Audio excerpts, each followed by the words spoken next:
Hi, leaders. We're about to unleash 5 out-of-the-box tips that every successful small business leader uses to create dynamic, engaging, 5-star customer experiences. So it's time to listen up, leaders. Let's dive in. Crystal DeCuna here, and I'm thrilled to welcome you back to the Leaders Listen Up podcast. Hey, if you're new here, welcome. Thank you for joining us. And if you're returning, today we're diving into another great topic that I know you are going to get some great tips from. Hey, each week we equip you with new tools and creative techniques to help you design those epic customer and employee experiences, allowing you to drive loyalty, retention, and sales, and also deliver award-winning service. My friend, we want you to be the people's champion within your team and within your organization. All right, leaders, let's kick it off. Today, I want to get right into it. I want to share 5 tips with you, and I want to maximize your time with me. And so these 5 tips, my friends, are the tips that the most successful business leaders I know use to be able to really get those outstanding results. Those results that you're always like, how did they do that? Those mind-blowing results. These are a couple of the tips that my most successful leaders use. And so had a chance to really go through some coaching conversations in the last couple of weeks. And I really was pulling, what are the things that they do? You know, there's some leaders that are struggling and they're always feeling like they're on a hamster wheel. And I've got other leaders that are just like, got it together, right? And so I wanted to really be able to help one another. And sometimes they've got it together so much that they don't look at anything else. But other times, you know, it's those business leaders that are just constantly on the hamster wheel that just need a little bit more direction. And so these tips are for you. If you feel like, you know, I know what to do and how to do it, I need a little more structure. I want you to pay attention, listen up, and let's get into it. So number 1, let's talk about the power of personalization. Okay, so picture this. Your customer walks into your establishment and boom, they're greeted by name, and maybe their favorite song is playing in the background. And, you know, maybe there's a personalized message on a welcome board. That's right. Ladies and gentlemen, personalization is a secret weapon to your success for small business leaders. By creating a really unique and a tailored experience for each customer, it instantaneously sets you apart. I want to share an example with personalization for you. My son's friend, a few years back, we were looking at schools. There's private schools in the States that were looking at him to come play football. And so we were touring a couple of private schools and, you know, seeing which school was the best fit for him. And I'll never forget the personalization this one school did. They knew we were coming, right? And so I went as the auntie to go support. And they had his name up in lights. Welcome. Today we welcome. And they had his name up. And then they had somebody greeting him right away. And every element of the experience, there was his name was used somewhere, or his name was already posted before he got there. And so it really created this like dynamic energy. And before he even could go on a tour, he already liked it. Right? Because already people knew who he was. Everybody was expecting him. They were ready for him. Right? There's another great organization locally here in the Niagara region. It's called Brand Boulevard. Many of my local people will know who I'm talking about. They're really great at this as well. If I've ever gone into a meeting there, you know, they'll have my name on a chalkboard saying, welcome, Crystal. And it's those little touches that get you excited and engaged before you even get in. Now, I know the world looks different now. I know we might be doing, you know, whether it's online meetings or whether it's, you know, hybrid situations.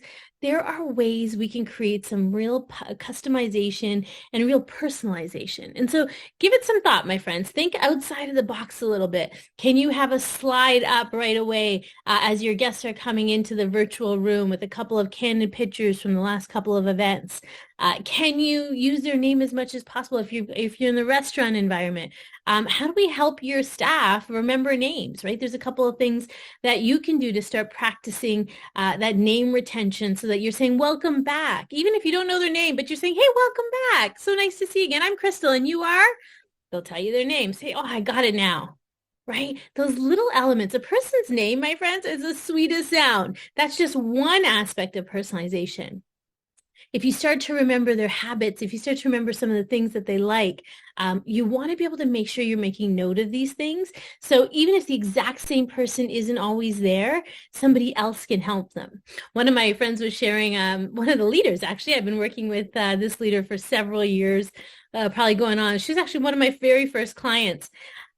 when I started. It's been 8 years now. And so we were chatting the other day and she says, you know what, there's this one restaurant she said was amazing. She goes, every time we went in, the same server, she knew what I wanted to drink. When I sat down, she didn't bring me water. She brought me my drink. She knew me that well.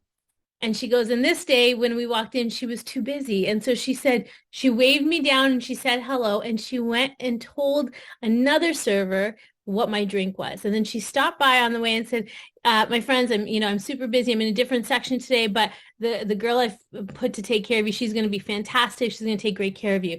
And that server came to the table with the drink ready. And so there's little elements of that we have to train our staff and train our teams to be able to look for those opportunities to create delight, right? So the power of personalization for a leader is really important. You want to be able to make sure that, you're looking at opportunities for your staff. I'm talking about customers, but, your team is your number one customer leader, right? You want to look for opportunities to really create delight. One organization I was working with a few years back, we started to do a bit of an employee engagement survey, and we really dove into like what was important to the team and what they valued. And this organization was a cleaning organization. And so, their whole team was cleaning. And the last thing that their staff wanted to do when they went home for their 2 days off was to clean their home. And so we budgeted it and we valued it. And it worked out to be about a $1,500 expenditure per employee a year if they had their house cleaned a certain number of times a year. And so that was the employee incentive.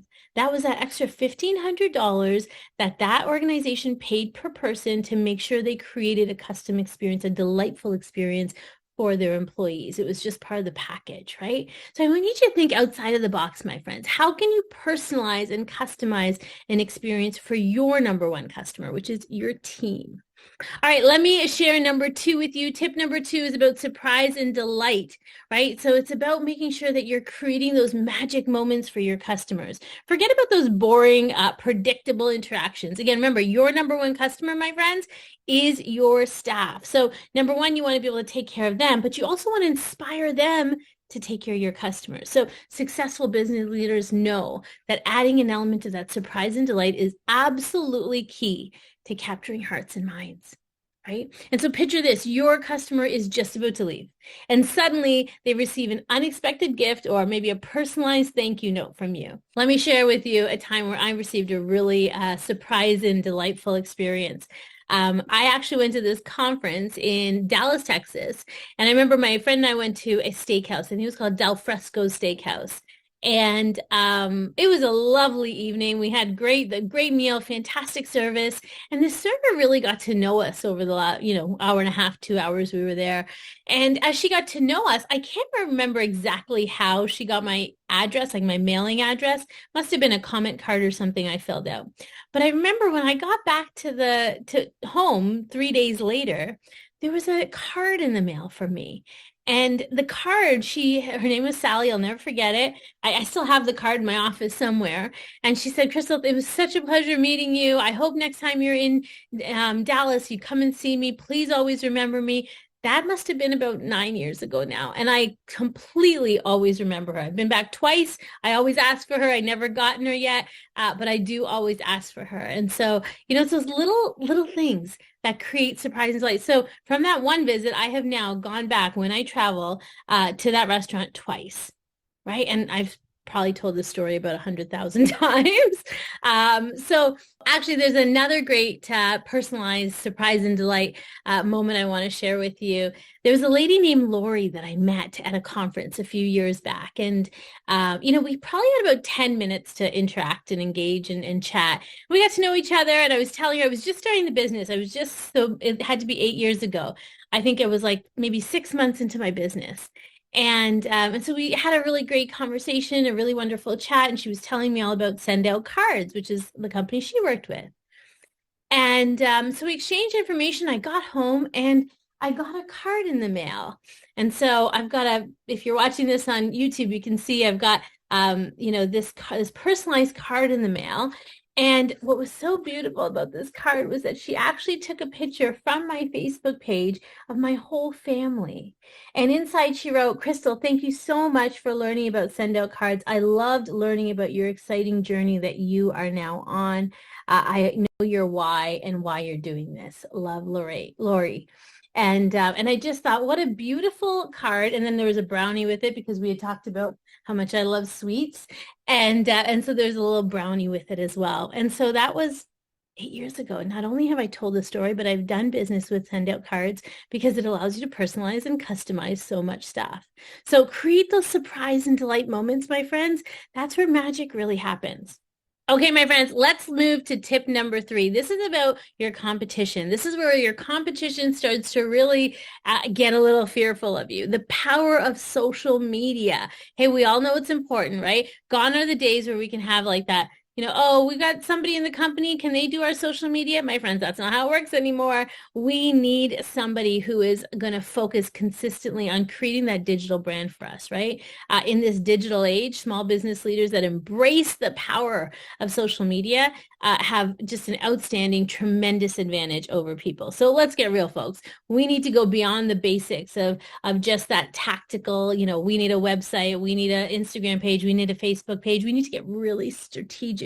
The most successful business leaders I know put this at the forefront. They create that captivating content.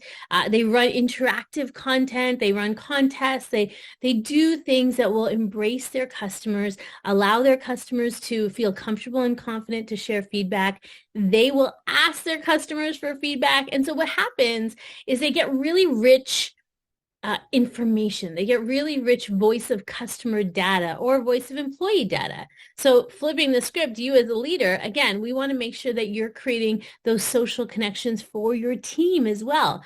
Recognizing one of your team members on LinkedIn or on social media for performing a job really well done, or maybe even sharing that they have lived out one of your core values, or that they really did something that aligned with your vision and your mission and your core values, and publicly praising them for that, my friends, that's where magic happens. That's what some of the most successful leaders do, is that they really uplift their team members. And their team members will do the same for your customers when they understand how to do it. So they'll start, taking those pictures with your customers that you can share on social. They'll start to think of creative ways to make memories and magic for your customers that you can share on social media.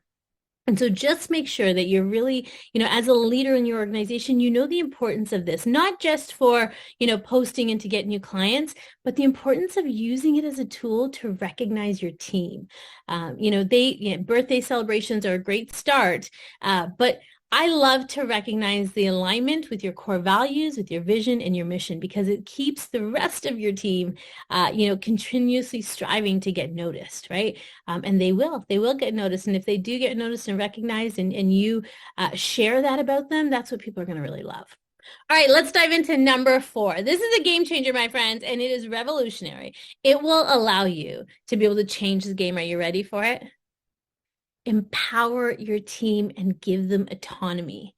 Give them the autonomy to be able to make decisions. Great leaders are phenomenal at leading because they're not doing everything. They are allowing their team to do things. They are giving their team the autonomy to make the decisions. The most successful small business leaders understand that an engaged and a motivated team is really the backbone of exceptional customer service, my friends. Give your team the freedom to make those decisions and be proactive problem solvers, right? Give them a problem and don't always wait till the problem's there. Sometimes in your daily huddles or your daily conversations, or maybe the first 15 minutes of a meeting, allow your team, hey, if this is the problem, what would we do? And talk it through it. That's a great training opportunity for a leader, right? Talk through the challenge. How would you make the decision you would make? It'll allow them to be problem solvers, to be able to think with that same lens that you might think with. And it fosters a culture of really empowerment. And when you start to foster that culture, you unleash the most exceptional potential within your team. You build confidence and you create a real dynamic employee engagement. All right, here's the thing with amazing leaders. This 5th and final tip will help you really be a dynamic leader. And it's not that complicated. You've heard me talk about it before. Are you ready for it? It's the art of active listening. right? We are so consumed with so much around us nowadays. I mean, even think about it with your kids, right? They're telling us things, we're hearing, but we're often not listening. And that active listening is really an important, empowering tool for you and for your team. Because if a team member feels like you're listening to them, they're going to feel valued. They're going to feel a sense of belonging. They're going to feel loyalty and connection to you. Hey, people just need certainty, right? They need certainty and they need confidence. And when they are certain that you've actually listened to understand and not just listened to hear them, that's when they really feel connected to you as a leader and to the organization. So a couple of things you can do, when you're chatting with them, say, and if you're on your phone, you say, give me just one moment, let me finish this, and then I'm all yours. Take the phone and put it away in front of them, put it away. If you're at a meeting and you've got your phone right in front of you, it's not going to work. We know that, right? Now in this virtual world, I was on a meeting last week. And I didn't even know. I was so frustrated by it. I had about 10 people on this meeting. And one person in particular, the whole team could tell that this one person was completely disengaged. Yet they were nodding their head the whole time. But you could tell that they were looking at other things. My friends, we're not fooling anybody. If you're on Zoom and you're doing 10 other things, people know that you're not doing that, what you're doing, what you're supposed to be doing. And so this one person, she's there and she's nodding her head and she's typing, but we're not even talking about anything that required a head nod. And you could tell because she's looking at all her different screens. And so she was totally not engaged. And then when we called on her, to engage, she wasn't ready to engage. And so the art of active listening is really a talent and a skill that every great leader needs, right? Eye connection, body language. I always give the example of, if you've ever gone to a doctor's office, for example, and I'm not sure if I've shared this example with this audience or not, but if you've gone to a doctor's office and you kind of come up to the counter and, the person might be typing and they'll say health card, they give you the health card. Confirm your address. There you go. Have a seat. Doctor will be right with you. They don't even take a moment to turn and face you. It's not active listening. They're hearing what you're saying. They're robotic in their approach. But instead, if they said, come on up to the counter if you want to go ahead and grab your health card, I'll be right with you. I'm just going to finish this up. Finish up what they're doing. Grab the health card. Awesome. And can I just confirm your address is the same? Yes. Fantastic. And whatever details they need to confirm and say, fantastic, give me one moment. They type it up and they say, go, have a seat. The doctor will be right with you. What a difference. You're engaged, right? And that's what matters. So people need to know and feel like you're not just hearing them, that you're actually listening to understand, right? And when you a couple of the tips when you're active listening, of course, head nodding, yes, but asking questions, along the way. I'm curious, where did that come from? Tell me more about that. That's interesting. But it's that connection to the conversation is really important. A colleague of mine often, will be talking about something, and I share something or somebody else shares something, and they go right to another topic. That's not active listening, my friends. You want to make sure that people feel valued. Here's the thing. By mastering the art of active listening, you're going to create these unbreakable bonds with your customers, with your team, and it's going to earn their trust. It's going to earn their loyalty. And at the end of the day, it's also going to earn those 5-star reviews for your customers and those 5-star reviews from your staff, right? It's going to create that raving fan mentality internally so that it creates a raving fan mentality externally. Well, my friends, that's a wrap. I hope these 5 tips will help you to think outside the box and really create some dynamic energy in the way you lead. I want you to be able to feel empowered that these tools are going to help you deliver those 5-star employee experiences and really embrace your role as a leader. Hey, your role is to inspire and motivate and really be successful in your role, not to manage and dictate, but to lead and inspire. And for that, you need time and you need tools. And so when you're allowing your team to really be set up for success, it'll give you the time you need to be most successful within your role. So my friends, my leaders, thank you for listening. I hope you found this episode helpful and useful. And if you did, please go ahead and share it with your colleagues, your coworkers, your friends, and subscribe to the podcast and our YouTube channel. And don't forget to check out gettheinsideview.com for more leadership tips and techniques. And we do have an upcoming cohort of leadership experience excellence coming up. So if you got questions about that, feel free to connect with us. We won the Gold Leadership Award for that program. So if it is something you're interested in, it's designed for leadership teams to take together, because a leadership team that trains together, my friends, stays together. All right, my friends, go out there and do big things, have fun, take care of your team, and always remember, stay ignited so you can excite your employees and they can delight your customers. That's it for me, my friends. Take care and have a great day.